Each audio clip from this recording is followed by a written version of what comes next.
DBC নিউজের নিয়মিত আয়োজন জেডএসআরএম নিবেদিত সংবাদ সম্প্রসারণে সবাইকে স্বাগত জানাচ্ছি। আমি মজুমদার জুয়েল। দিনে বাছাই করা সংবাদ এবং এর পর্যালোচনা নিয়ে সংবাদ সম্প্রসারণে আজ অতিথি হিসেবে এই মুহূর্তে স্টুডিওতে উপস্থিত আছেন মাছরাঙ্গা টেলিভিশনের প্রধান সম্পাদক রেজওয়ানুল হক। আপনাকে স্বাগত জানাই। আমাদের আরেকজন অতিথি রাস্তায় আছেন, আসলে হয়তো আমাদের সঙ্গে যুক্ত হবেন। শুরু করতে চাই রেজওয়ানুল হককে দিয়ে, আপনাকে দিয়ে আলোচনা এই পর্বটা শুরু করি। মানে আওয়ামী লীগ নিষিদ্ধ ঘোষণার কথা তো আমরা মোটামুটি জেনেই ফেলেছি, দুদিন আগের ঘটনা। আজকে এটি আনুষ্ঠানিক প্রজ্ঞাপন হলো। তাতে আপনি প্রজ্ঞাপনটা অবশ্যই পড়েছেন এবং সেখানে সেই 2009 থেকে শুরু করে 5ই আগস্ট পর্যন্ত রেফারেন্স টানা হয়েছে এবং সেক্ষেত্রে শুধু আওয়ামী লীগ না, তার ভ্রাতৃপ্রতিম সংগঠন, সহযোগী সংগঠন, অঙ্গ সংগঠনের কার্যক্রমও নিষিদ্ধ করা হয়েছে। নিষেধাজ্ঞা কেন হলো এই প্রসঙ্গে যাব না, কিন্তু প্রসঙ্গটা এরকম কি হতে পারে যে নিষেধাজ্ঞা দিয়ে কোনো দলের রাজনৈতিক কার্যক্রম কি বন্ধ করা যায়? তারা তো আসলে গুপ্তভাবেও কাজ করতে পারে, কারণ এই ঘটনাগুলো আগেও কিন্তু ঘটেছে। ধন্যবাদ। গুপ্তভাবে কাজ করতে পারে হয়তো, কিন্তু তার তো কোনো ওই ধরনের ইম্প্যাক্ট নাই। নিষেধাজ্ঞাটা যদি সত্যি সত্যি কার্যকর করা যায় তাহলে রাজনৈতিকভাবে ধরেন পলিটিক্যাল অ্যাক্টিভিটি প্রকাশ্যে না করলে কি অসুবিধা হয় বা কতখানি পিছিয়ে পড়তে হয় সেটা কিন্তু জামাত ইসলামী তার একটা প্রমাণ। জামাতের বিরুদ্ধে নিষেধাজ্ঞা ছিল না, শেষ মুহূর্তে আওয়ামী লীগের শাসনের শেষ মুহূর্তে 3 তারিখে 3 আগস্ট সম্ভবত, 3 আগস্টে নিষিদ্ধ করা হলো ফরমালি। তার আগ পর্যন্ত কিন্তু জামাত ইসলামকে নিষিদ্ধ ছিল না, কিন্তু আওয়ামী লীগ জামাত ইসলামকে সেইভাবে রাজনীতি করতে দেয় নাই। এবং তারও আগে যুদ্ধ অপরাধের বা 71-এ মানবতা বিরোধী অপরাধের দায়ে জামাত ইসলামের প্রথম সারির বেশ কয়েকজন নেতাকে বিচারের মাধ্যমে তাদেরকে মৃত্যুদণ্ড কার্যকর করেছিল। তো তখন জামাত ইসলাম সেভাবে কিন্তু আপনার রাজনৈতিক কার্যক্রম পরিচালনা করতে পারে নাই। ছাত্র শিবির তো তারও আগে থেকেই বিভিন্ন জায়গায় নিষিদ্ধ, মানে অলিখিত নিষিদ্ধ। কোনো ক্যাম্পাসে তাদের কোনো ওরকম অ্যাক্টিভিটি ছিল না, এক্সেপ্ট চিরাং ইউনিভার্সিটি বা রাজশাহীতে কিছুটা। তো তাতে কিন্তু জামাত সাংগঠনিকভাবে হয়তো ভেতরে ভেতরে অটুট ছিল, কিন্তু রাজনৈতিকভাবে পিছিয়ে পড়েছিল। সুতরাং নিষেধাজ্ঞার একটা ইম্প্যাক্ট তো আছেই। এবং সবচেয়ে বড় যে ইয়েটা হবে, প্রভাবটা হবে, সেটা হচ্ছে যে ধরেন সামনে ইলেকশন, আমাদের বর্তমান সরকারের ঘোষণা অনুযায়ী ডিসেম্বর থেকে জুনের মধ্যে ইলেকশন হবে। ইলেকশনে আওয়ামী লীগের অংশগ্রহণ নিয়ে কিন্তু নানান ধরনের আলোচনা চলছিল। গতকালই এনসিপির একজন নেতার সঙ্গে আমার কথা হচ্ছিল, এই বিষয়টা কথা হচ্ছিল যে আসলে সাময়িক নিষেধাজ্ঞা মানে কার্যক্রম নিষেধাজ্ঞা, আওয়ামী লীগ তো দলীয়ভাবে এখনও নিষিদ্ধ হয় নাই, কার্যক্রম নিষিদ্ধ করা হয়েছে। এটার যুক্তিটা কী ছিল, এরকম নিয়ে কথাবার্তা আরও কয়েকজন ছিল, আলোচনা হচ্ছিল। তিনি বললেন যে এই কথাটা যে ইলেকশনে আওয়ামী লীগের অংশগ্রহণ যদি তারা করতে পারতো, যেহেতু তারা নিষিদ্ধ যদি না করা হয়, তাহলে তো তাদেরকে লেভেল প্লেয়িং ফিল্ডের একটা ইস্যু থাকে, তাদেরকে সেভাবে খেলতে দিতে হইতো। ইন্টারন্যাশনাল কমিউনিটিও হয়তো বলতো যে ইনক্লুসিভ ইলেকশন হলে সবাইকে সমান সুযোগ দিতে হবে, তো তাতে আওয়ামী লীগ একটা বেনিফিট পেয়ে যেত। তো ইলেকশনে যাতে আওয়ামী লীগ অফিসিয়ালি না আসতে পারে, সেটা একটা বড় যুক্তি। এটা এনসিপির একজন নেতাই আমাকে বললেন। তো ডেফিনেটলি যদিও আওয়ামী লীগের পক্ষ থেকে বিভিন্ন সময়ে এটা অতীতে বলা হয়েছে যে তারা এই ইলেকশনে তারা নিজেরাও যেতে চায় না এই সরকারের অধীনে, তারপরেও তো একটা সুযোগ তো ছিল। তো মূলত এইটি বন্ধ করা, প্লাস সবচেয়ে বড় কথা হচ্ছে যে আওয়ামী লীগের উপরে যে এই 15 বছরের শাসন আমলের যে নানান ধরনের অপশাসন এবং এই জুলাইয়ের গণ অভ্যুত্থানে যে সমস্ত হত্যাকাণ্ড হয়েছে বা তারও আগে খুনের যে সমস্ত ব্যাপারগুলি ঘটেছে, যেটা আওয়ামী লীগ সরকার আমলে, তার ব্যাপারে যে তাদের উপরে দলীয়ভাবে একটা ক্ষোভ তো সাধারণ মানুষের বা অনেকের মধ্যে রয়েছে, বিশেষ করে যারা এই গণ অভ্যুত্থানের নেতৃত্ব দিয়েছে বা অংশ নিয়েছে, তাদেরও তো একটা ক্ষোভ আছে। সেই ক্ষোভের তো একটা ধরেন শেখ হাসিনার পতন হয়েছে, কিন্তু তারপরও ক্ষোভ তো যায় না। এটা আমরা তো সর্বশেষ এই যে আওয়ামী লীগ নিষিদ্ধ আন্দোলনেও দেখলাম। তো সেই ক্ষোভও কিছুটা প্রশমিত করা, সব কিছু মিলিয়েই আমার ধারণা যে, এবং সর্বোপরি একটা রাজপথের একটা চাপ তো ছিলই, তাই না? আপনি এমনকি যমুনা ঘেরাও, প্রথম রাতে তো যমুনার সামনেই ছিল অবস্থান ছিল এবং সেখানে সারা রাতব্যাপী স্লোগান হয়েছে, মিছিল হয়েছে। পরদিন তারা শাহবাগে শিফট করলো। পরদিন তারা দুপুরবেলায় যমুনার পাশে মঞ্চটা নিয়ে সমাবেশ করেছে এবং সেখানেও নানান বক্তব্য দেওয়া হয়েছে। এরপরে শাহবাগে ফেরত, সেখান থেকে আবার যখন খবর পাওয়া গেল যে উপদেষ্টা পরিষদ বসছে, তখন তারা আবার সরে এসে যমুনার কাছাকাছি অবস্থান নিল এবং 1 ঘন্টার সময় বেঁধে দিল। এই যে একটা প্রেশার, তো এই প্রেশারটাও কাজ করেছে এই সিদ্ধান্ত নেওয়ার ক্ষেত্রে। এখন এটার ইম্প্যাক্ট আলটিমেটলি পরবর্তীতে কি হবে সেটি আমাদের দেখার জন্য অপেক্ষা করতে হবে। বাট ইলেকশনে আওয়ামী লীগ আসতে পারছে না এবং ইলেকশন কমিশন, আপনি জানেন, আপনাদের স্টোরিতেও আছে, ইলেকশন কমিশন বলেছে প্রজ্ঞাপন জারি হলে আমরা এটা নিয়ে বসবো। অলরেডি মিটিং হচ্ছে, যে কোনো মুহূর্তে হয়তো ব্রিফিংও হবে। এক্স্যাক্টলি। তো এখন যেহেতু পুরোপুরি দল নিষিদ্ধ হয় নাই, আপনার কার্যক্রম উপর নিষেধাজ্ঞা দেওয়া হয়েছে, তো নিবন্ধন হয়তো এখন বাতিল হবে না, নিবন্ধন স্থগিত হতে পারে। সেই ক্ষেত্রে আওয়ামী লীগের আর ইলেকশনের সম্পর্কিত আর আলোচনার কোনো সুযোগ থাকছে না। হ্যাঁ, সেক্ষেত্রে দলের যারা বিচার করেছে, যারা এই শাসনের সঙ্গে জড়িত ছিল, শীর্ষ ব্যক্তি থেকে শুরু করে অনেকেই, তাদের বিরুদ্ধে বিচার হচ্ছে, সামনে হয়তো মামলার রায়ও হয়ে যাবে বেশ কিছুটি। সেখানটায় দলের যদি এরকম হয়, আপনি যেটা বললেন একটু আগে, জামায়াতে ইসলামের বেশ কয়েকজন নেতা মানবতাবিরোধী অপরাধে শাস্তি পেয়েছেন, মৃত্যুদণ্ড কার্যকর হয়েছে, দল হিসেবে সেটার দায় আসলে দলের উপর কতটুকু পড়ে? দলের মধ্যে দলের ভিতরে দলের দায়িত্ব আছেই। ধরেন জামাত ইসলামীকে নিয়ে এখন আলোচনা হচ্ছে অনেক, এইবারের আন্দোলনের মধ্য থেকে নতুন আলোচনা এসেছে, বেশ কিছু স্লোগান হয়েছে ওখানে, তখন আবার নতুন করে দলের কথা উঠছে। এবং আজকে আপনি যদি খেয়াল করে দেখেন, জাতীয় নাগরিক পার্টির পক্ষ থেকে কিন্তু একটা স্টেটমেন্ট দেওয়া হয়েছে, সেখানে বলা হয়েছে যে, এবং তারও আগে উপদেষ্টা মাহফুজ আলমের স্ট্যাটাস, সেখানে তিনি বলেছেন যে ৭১-এর বিষয়টা তিনি বলেছেন, এবং সেখানে যারা ৭১-এর মুক্তিযুদ্ধে যারা বিরোধিতা করেছিল তাদের ভূমিকার এবং তাদের বিচার, এই সমস্ত বিষয়ে তিনি এনেছেন। এবং পরবর্তীকালে জাতীয় নাগরিক পার্টির যে বিবৃতি, সেখানেও কিন্তু বলা হয়েছে যে জামাত ইসলামের বিরুদ্ধে যে সমস্ত অভিযোগ রয়েছে, ৭১ সালের মুক্তিযুদ্ধের বিরোধিতা করা এবং গণহত্যার সঙ্গে সংশ্লিষ্টতার যে অভিযোগ, সেই ব্যাপারটাও তাদের পরিষ্কার করা দরকার।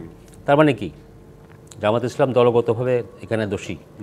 আপনি যদি আওয়ামী লীগের কথা ধরেন, ইয়েস, আওয়ামী লীগ তো বেশ কিছু সিদ্ধান্ত শুধু সরকারি ক্যাবিনেটে বসে হয় নাই, দলীয়ভাবে নিয়েছে, 14 দল মিলে করেছে। সেই হিসাবে তো, এবং সরকারের মেজর সিদ্ধান্তগুলি নেওয়ার আগে আওয়ামী লীগ সাংগঠনিকভাবে মিটিং করেছে, সম্পাদক মণ্ডলী বলেন বা জাতীয় কমিটি বলেন, তারা রাজনৈতিকভাবে সিদ্ধান্ত নিয়েছে, পরে সেটা সরকারিভাবে কার্যকর হয়েছে। সেই হিসাবে দলের তো একটা দায়িত্ব এসে পড়ে। একদম পরিষ্কার। আমরা একটু বিরতি নিতে হবে, আমাদের আরেকজন অতিথি এসছে, তাকে জায়গা করে দেওয়ার জন্য একটা ছোট বিরতি নিয়ে ফেলছি। দর্শক আপনারা থাকবেন, আপনারা দেখছেন জেডএসআরএম নিবেদিত সংবাদ সম্প্রসারণ। বিরতির পর আবারও স্বাগত জেডএসআরএম নিবেদিত সংবাদ সম্প্রসারণে। আমাদের সঙ্গে এই মুহূর্তে স্টুডিওতে উপস্থিত হয়েছেন দৈনিক আমার দেশ পত্রিকার ব্যবস্থাপনা সম্পাদক জাহেদ চৌধুরী, আর উপস্থিত আছেন মাছরাঙা টেলিভিশনের প্রধান সম্পাদক রেজানুল হক। দুজনকে আবারও স্বাগত। আপনাকে নতুন করে আবার স্বাগত জানাই, কারণ প্রথম পর্বে আপনাকে পাইনি। আমরা যেটা আলোচনা করছিলাম রেজানুলের সঙ্গে, যে আজকের পুরনো খবর, আওয়ামী লীগের কার্যক্রম নিষেধাজ্ঞা, প্রজ্ঞাপন, আনুষ্ঠানিক একটা প্রস্তুত। আমি যেটা জানতে চেয়েছিলাম যে এটা ওই যে নিষিদ্ধর প্রতি আকর্ষণ বেশি, নিষিদ্ধ থেকে এক ধরনের কর্মকাণ্ড চালানো, যেটা জামাতের সঙ্গে হয়েছিল, সেরকম একটা কিছু হবে কিনা, এটা আশঙ্কার কথা আমি বলছি। দেখেন, শুরুতেই আমি যেটা বলতে চাই যে এইটা বলা যায় যে জুলাই অভ্যুত্থান যেটা হলো গত বছর জুলাই এবং আগস্টে, 5ই আগস্টে যে অভ্যুত্থানটা হলো, এই অভ্যুত্থান যখন হয় একটা দেশে যখন বিপ্লব হয়, তখন যারা পরাজিত হয় তাদের বিরুদ্ধে এইরকম ব্যবস্থা দেশে দেশে যুগে যুগে হয়েই আসছে, বিভিন্ন সময় এটা হয়ে আসছে, কারণ এটা পরাজিত শক্তি। এখন এর সাথে আরেকটা জিনিস যুক্ত হয়েছে যে যারা পরাজয় বরণ করার আগে কিংবা শেখ হাসিনা পালিয়ে যাওয়ার আগে যে অ্যাট্রোসিটিস হয়েছে বাংলাদেশের মানুষের উপর, ছাত্র জনতার উপর, এইটা তো দিবালুকে সবাই দেখেছে, যে নির্যাতন, যে গণহত্যা চালানো হয়েছে। তো এইটার জন্য তো আওয়ামী লীগ দল হিসেবে এটা দায় এড়াতে পারে না, কারণ আমরা দেখেছি তখন আইন শৃঙ্খলা রক্ষাকারী বাহিনীর পাশাপাশি দলীয় ক্যাডাররা যেভাবে এই ছাত্র জনতার উপর লাঠি সোঁটা অস্ত্র নিয়ে হামলা চালিয়েছে, হত্যা করেছে, অসংখ্য ছবি আমরা মেইনস্ট্রিম মিডিয়া এবং সামাজিক যোগাযোগ মাধ্যমে, বিশেষ করে এই শেখ হাসিনা পালিয়ে যাওয়ার পরে এই ঘটনাগুলো অনেক বেশি আসছে। এবং আমরা যেটা দেখেছি যে জাতিসংঘের যে ফ্যাক্ট ফাইন্ডিং মিশন আসছিল, তারা যে বলকার্তুক যে তদন্ত প্রতিবেদন দাখিল করেছেন, ওইখানে কিন্তু সুনির্দিষ্টভাবে শেখ হাসিনা এবং দলীয়ভাবে আওয়ামী লীগের বিরুদ্ধে এই গণহত্যা চালানোর পিছনে, এই নির্যাতন, খুনের ঘটনাগুলোর সঙ্গে, আহত করার ঘটনাগুলোর সঙ্গে, গুলিবর্ষণের ঘটনার সঙ্গে তাদের সম্পৃক্ততার প্রমাণ উঠে আসছে। আর এখন তো আবার আইসিটি আন্তর্জাতিক অপরাধ ট্রাইব্যুনালেও বিচার হচ্ছে। তো সব কিছু মিলিয়ে এই সময়ে এইরকম একটা নিষিদ্ধ হতেই পারে, রাজনৈতিক দল এটা নিষিদ্ধ হতেই পারে। এখন এটা নিয়ে হয়তো নানা বিতর্ক, নানা কথাবার্তা আছে, কিন্তু জুলাই অভ্যুত্থানের সাথে যারা জড়িত ছিল তারা সবাই কিন্তু একমত হয়ে এই সিদ্ধান্ত নিয়েছে। এটা কিন্তু অন্তর্বর্তীকালীন সরকার এককভাবে সরকারি কোনো সিদ্ধান্ত নেয়নি, এবং যে কারণে 9 মাস পরে এই সিদ্ধান্তটি আসছে। এবং এমন একটা সময় আসছে যখন তদন্তের অগ্রগতি সরকারের হাতে, যথেষ্ট প্রমাণ রয়েছে যে আওয়ামী লীগ সন্ত্রাসী সংগঠন হিসেবে। একটা প্রশ্ন থেকেই যায়, কারণ হচ্ছে আজকে বিএনপির পক্ষ থেকে অভিযোগ করা হয়েছে যে এটি এক ধরনের নাটকীয়তা, এবং এটি সরকার নিজেরাই এই পরিস্থিতিকে মদত দিয়ে এরকম একটা কাণ্ড ঘটছে। কারণ হচ্ছে গত 9 মাসের মধ্যে প্রধান উপদেষ্টা সহ বিভিন্ন উপদেষ্টা বলেছেন যে এই নিষেধাজ্ঞার ব্যাপারে তাদের কোনো আগ্রহ নাই বা তাদের কোনো পরিকল্পনাও নেই। এটা কিন্তু বিএনপির অফিসিয়াল স্ট্যান্ড না। বিএনপি অফিসিয়ালি তাদের মতামত দিয়েছে পক্ষে, এবং আপনি জানেন যে বিএনপির পক্ষ থেকে দলের মহাসচিব স্টেটমেন্ট দিয়ে যে আন্দোলনটি হয়েছিল শেষ মুহূর্তে, গত সপ্তাহে যে আন্দোলনটি হয়েছিল শাহবাগ এবং যমুনাকে ঘেরাও করে ঘিরে, সেই মুভমেন্টে রাজপথে সরাসরি বিএনপি অংশগ্রহণ করেনি, এটা সত্য, কিন্তু বিএনপি এটাকে সমর্থন দিয়েছে। আনুষ্ঠানিকভাবে বৈঠকে করে যোগাযোগের মাধ্যমে তারা বলেছেন, এবং তারা স্টেটমেন্ট দিয়ে এটাকে সমর্থন দিয়েছে। জুলাই আন্দোলনে যারা জড়িত এই সব স্টেক হোল্ডাররা ঐকমত্যের ভিত্তিতে, জামাতও কিন্তু সমর্থন দিয়েছে, কিন্তু তারা বলেছে যে আলোচনা করা দরকার ছিল সব রাজনৈতিক দলের সঙ্গে।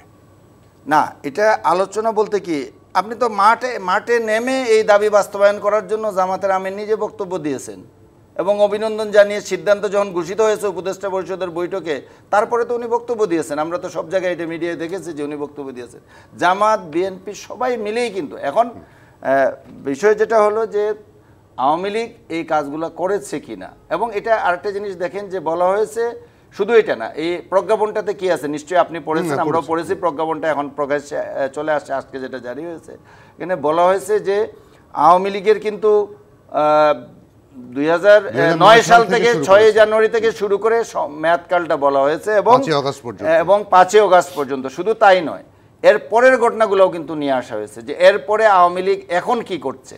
এখন তারা যে বিভিন্ন জায়গায় বিক্ষিপ্তভাবে হামলা, মিছিল, জুলাই অভ্যুত্থানে যারা জড়িত আছে তাদের উপর হামলার ঘটনা, এখানেও কিন্তু তারা জড়িত হয়েছে এবং বিভিন্ন বক্তব্য দিয়েছে। এবং বলা হচ্ছে যে বিচারটাকে এখন যে আইসিটি আইনে তাদের যে বিচারটা করা হচ্ছে, এই বিচার প্রক্রিয়াকে তারা বাধাগ্রস্ত করবে। তারা বিভিন্ন জনকে হুমকি দিচ্ছে, যারা সাক্ষী আছে তাদেরকে ভয়ভীতি দেখাচ্ছে। সুতরাং বিচার প্রক্রিয়াটাকে নির্বিঘ্ন করার জন্য বিচার কাজ সম্পন্ন না হওয়া পর্যন্ত, এটা কিন্তু কন্ডিশনাল, এবং এটাকে বলা যায় যে কি বলবো আমি, যে কার্যক্রম স্থগিত বললেও মনে হয় এটা বেটার ওয়ার্ড হবে, আমার কাছে মনে হয়েছে যে এই পর্যন্ত তাদের কার্যক্রম স্থগিত রাখা হয়েছে। সেটাই সত্য। হ্যাঁ, সেই জায়গাটা আমি রেজানুল হক, আমি যেটা ওই যে বিএনপি রেফারেন্স দিয়ে বলছিলাম, যে আজকে বিএনপি স্থায়ী কমিটির সদস্য, সিনিয়র ভাইস চেয়ারম্যান যদি এই কথা বলেন, তাহলে তো এটা অফিসিয়াল দলীয় সিদ্ধান্ত না হলেও এটা কগনিজেন্সে নিতে হয়।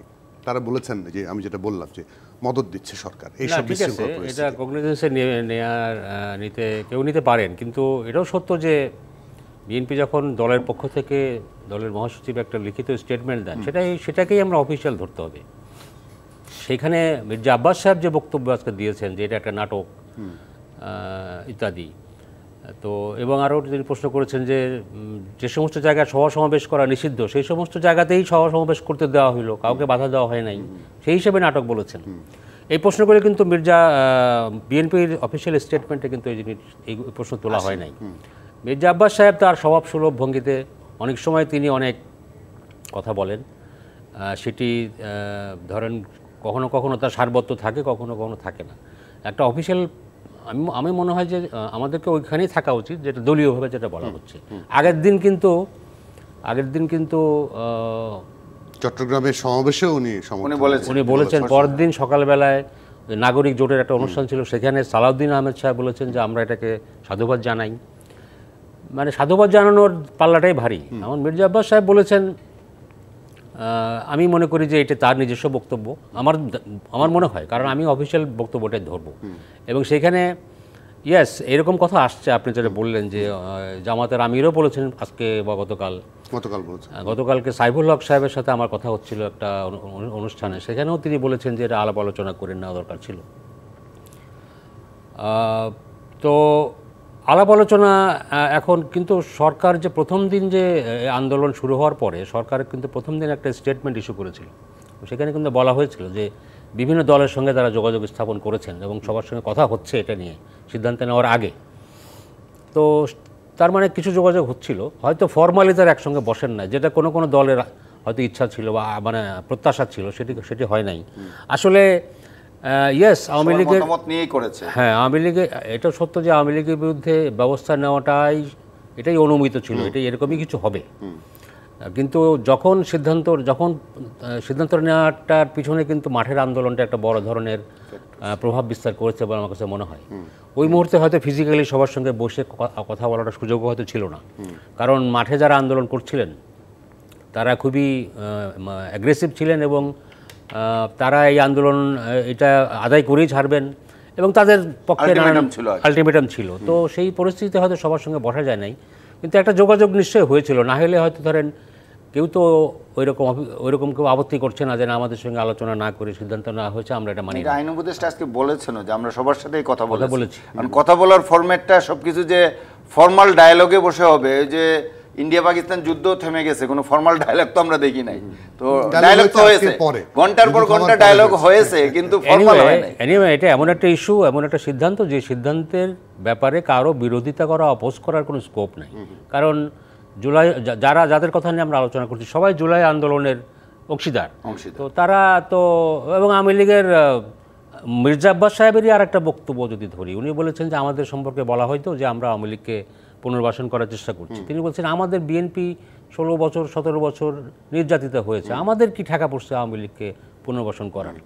মানে হচ্ছে সিদ্ধান্তটার সঙ্গে তিনি একমত, কিন্তু প্রসেসটা নিয়ে হয়তো তার প্রশ্ন আছে। তো এর প্রশ্ন থাকতেই পারে, কিন্তু মূল বিষয় হলো যে সিদ্ধান্তের ব্যাপারে ঐক্যমত আছে কি নেই। আমি এখানে রাজাবের সাথে এক লাইন আমি একটা অ্যাড করতে চাই, মানে রাজাবের এই কথাটার সাথে আপনি যেটা বললেন যে আমার কাছে মনে হয়েছে এক ধরনের দুদুল্যমানতা, এবং তারা কোন দিকে যাবে, কি বললে ঠিক হবে, এটা ক্রেডিটটা চলে গেল কিনা এনসিপির কাছে, এইরকম বিষয় আসে মনে হয় এদের ভিতর কাজ করেছে অনেকের মধ্যে, যে এটা ক্রেডিটটা কি তাইলে অন্যদের কাছে চলে গেল, আমরা ক্রেডিট নিতে পারলাম না, সিদ্ধান্ত তো হয়েই গেল, যেটা হয় এরকম বিষয় কাজ করতে পারে। কিন্তু তারা কখনো ফর্মালি খুব সরাসরি বলেন নাই যে আমরা আওয়ামী লীগ নিষিদ্ধের বিরুদ্ধে।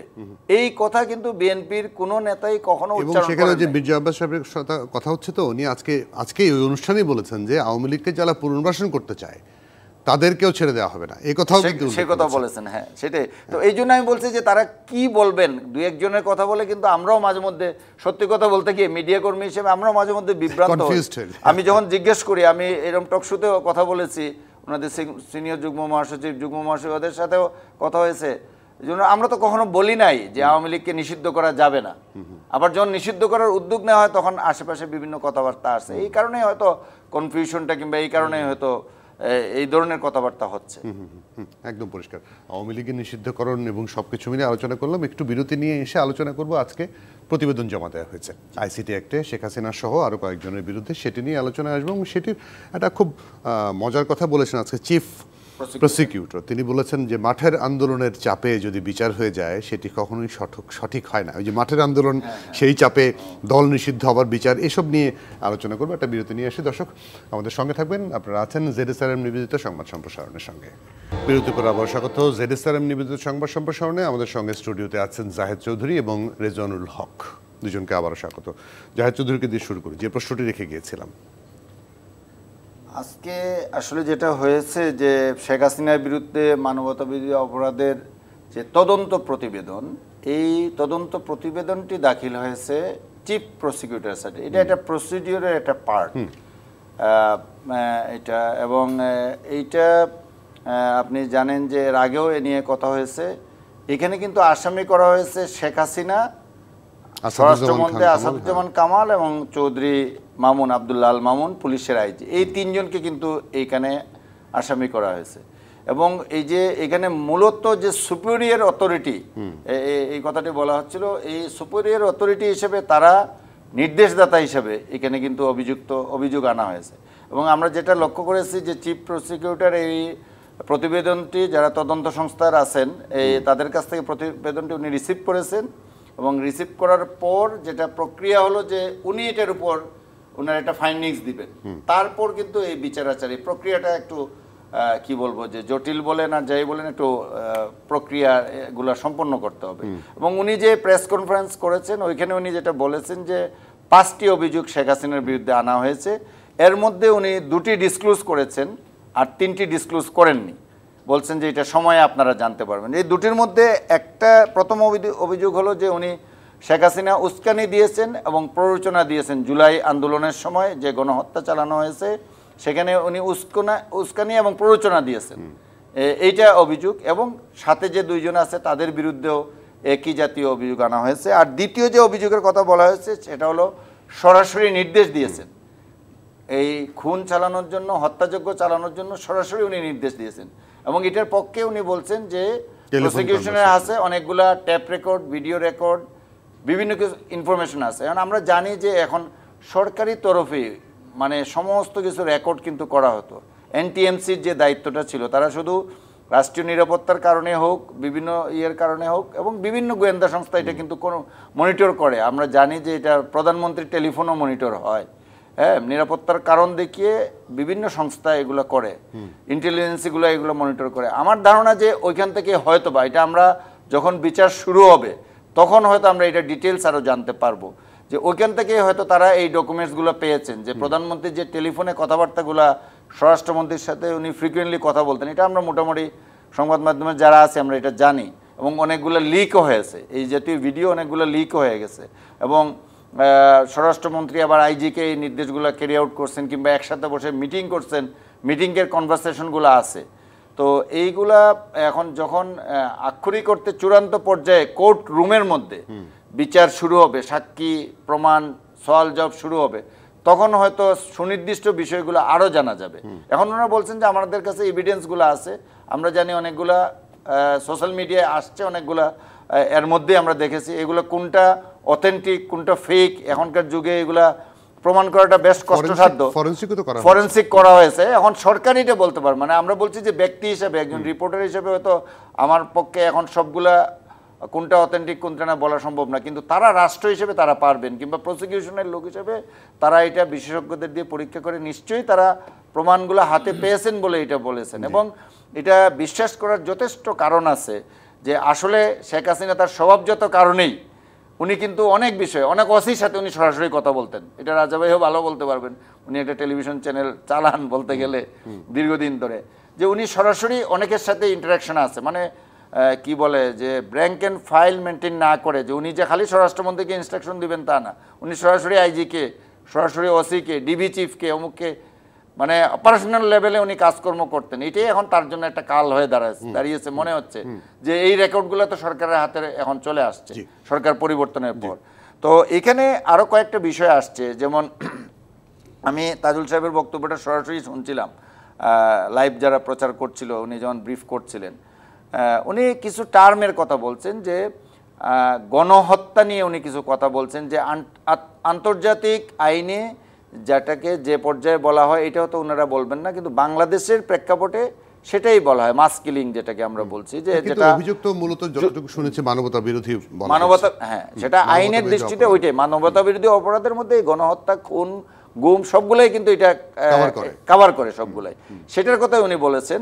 আরেকটা বিষয় উনি বলছেন যেটা বলা দরকার, যে উনি বলছেন আমরা কোনো তাড়াহুড়া করব না, আমরা চাই যে এটা সুষ্ঠু বিচার হোক, কারণ এটা দেশে বিদেশে সবার দৃষ্টি এটার মধ্যে আছে। সুতরাং এখানে যদি কোনো ধরনের লোপহোল থাকে তাইলে এটা আন্তর্জাতিক পর্যায়ে এটা গ্রহণযোগ্য হবে না।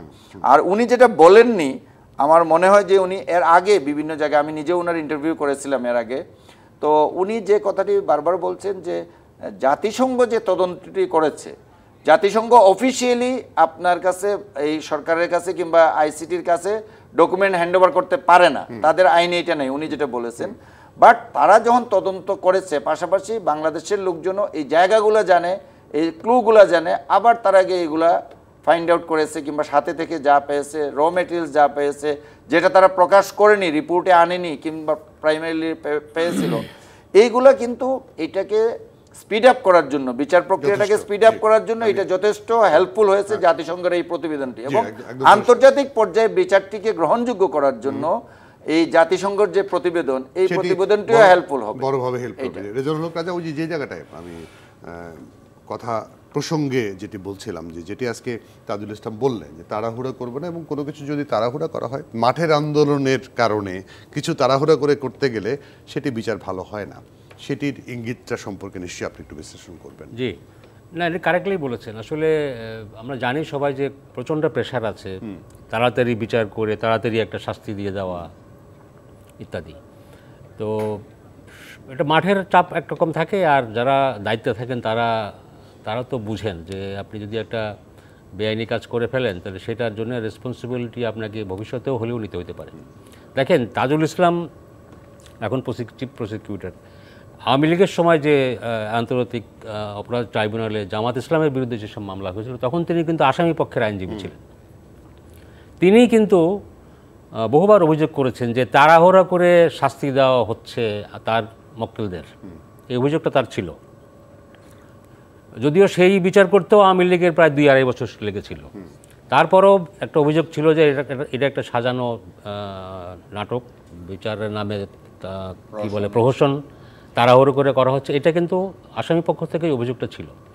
সো তাজুল ইসলাম সাহেব জানেন যে এই অভিযোগে যেন উনি নিজে অভিযুক্ত না হন, এবং আমি তার কথা বেশ কয়েকবার শুনেছি, আজকেও শুনেছি। তিনি বলেছেন যে দেখুন, তাড়াহুড়ো করে আমরা কোনো কিছু করতে যাব না, তাড়াহুড়ো করে এটা স্বয়ং প্রধান উপদেষ্টাও একদিন বলেছিলেন যে তাড়াহুড়ো করতে গেলে এটা বিচারের জন্য নাম জায়গায় অবিচার হয়ে যায়, এটা স্বয়ং প্রধান উপদেষ্টার বক্তব্য।